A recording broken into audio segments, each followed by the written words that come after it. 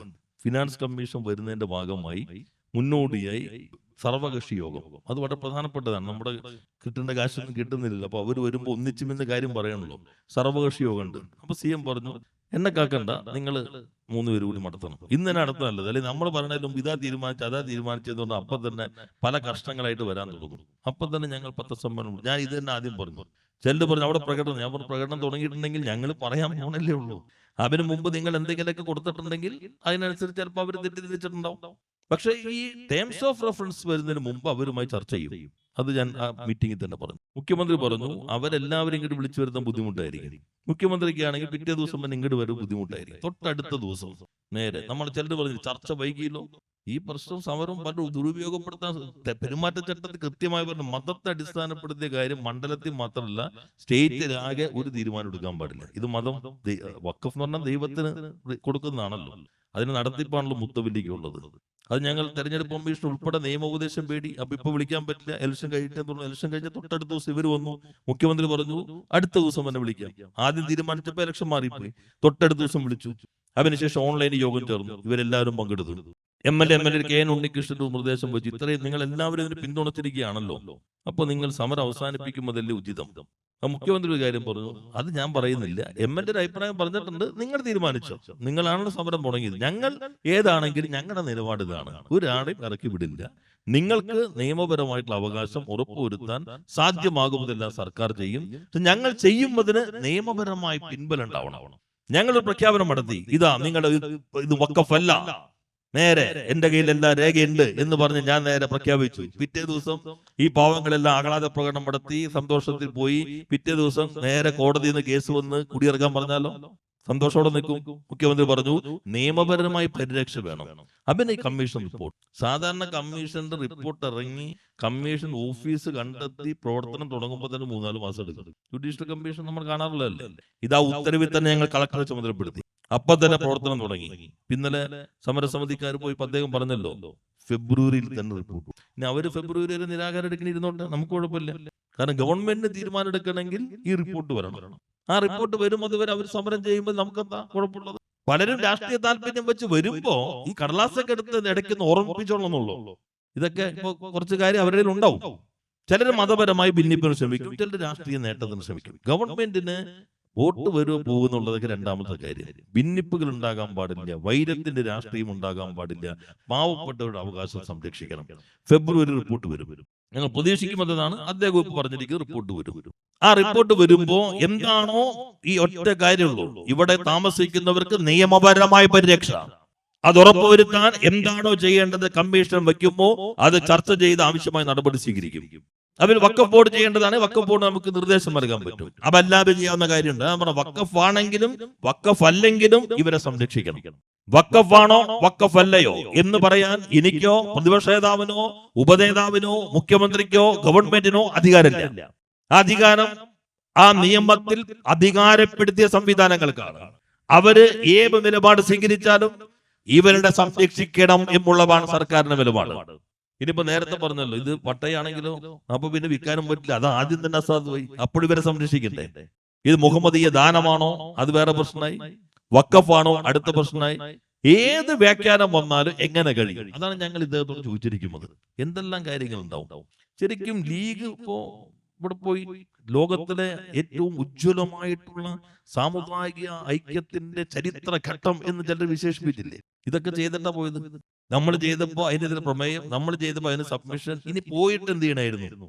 ഈ കുറ്റബോധമൊക്കെ ഉണ്ടെങ്കിൽ പിതാവേ, ഇനി വഖഫാണെന്ന് തെളിഞ്ഞാലും എന്ത് ചെയ്യേണ്ടി വന്നാലും ഞങ്ങൾ തീറ്റും. അപ്പൊ ഒരു അന്തസ്. ഇതില് നിങ്ങൾ പറഞ്ഞിരിക്കുന്നതാണ് ഇല്ലീഗൽ. പാണക്കാട് തങ്ങളാ പറഞ്ഞേക്കണേ, ഇദ്ദേഹമല്ല റഷീദ് അലി തങ്ങൾ.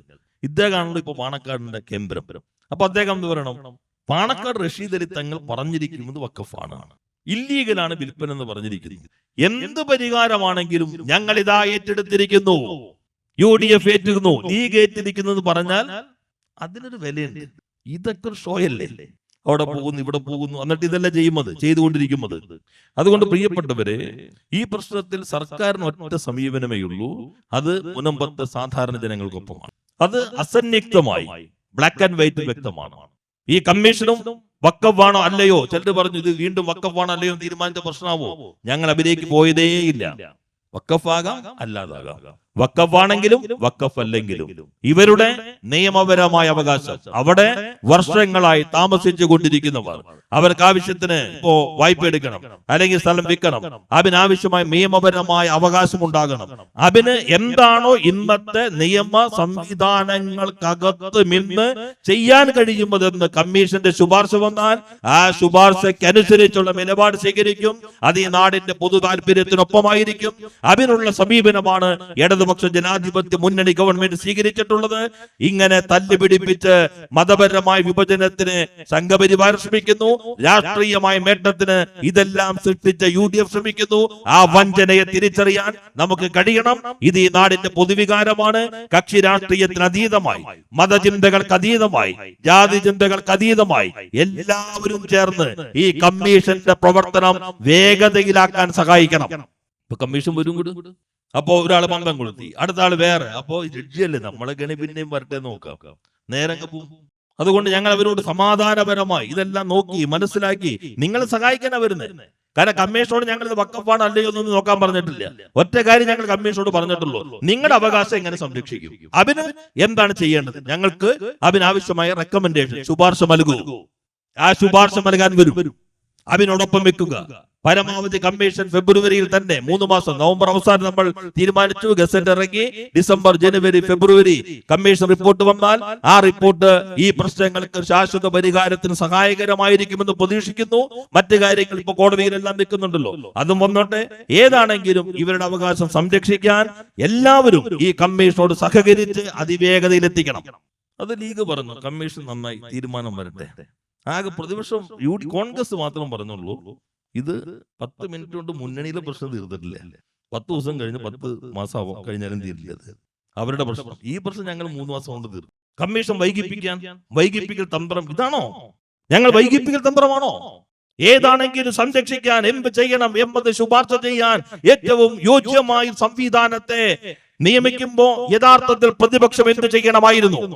ഞങ്ങൾ ഇതാ കമ്മീഷനെ സഹകരിക്കുന്നു, നമുക്കെല്ലാവർക്കും ഒന്നിച്ചു നിൽക്കാം. ഇവിടെ ഭിന്നിപ്പിന് ശ്രമിക്കുന്നവർ അവർ മാറി നിൽക്കട്ടെ. ഒറ്റക്കെട്ടായി ഇവരെ സംരക്ഷിക്കാൻ നിയമപരമായി ചെയ്യാവുന്നത് നമുക്കൊന്നിച്ച് ചെയ്യാം എന്ന് പറയണ്ടേ? അതിൽ നിന്ന് വ്യത്യസ്തമായി സ്വീകരിച്ച സമീപനം അത് തെറ്റായി പോയി എന്ന് ഈ ഘട്ടത്തിലും മനസ്സിലാക്കി ഈ പൊതുവെ കമ്മീഷൻ പ്രവർത്തനങ്ങളോട് സഹകരിച്ച് പ്രശ്നങ്ങൾക്ക് പരിഹരിക്കാൻ എല്ലാവർക്കും ഒറ്റക്കെട്ടായി നിൽക്കാം എന്ന് മാത്രം സൂചിപ്പിച്ചുകൊണ്ട് ഈ സംഗമം ഉദ്ഘാടനം ചെയ്ത് പ്രഖ്യാപിച്ച് വാക്കുകൾ അവസാനിപ്പിക്കുന്നു. എല്ലാവർക്കും അഭിവാദ്യങ്ങൾ.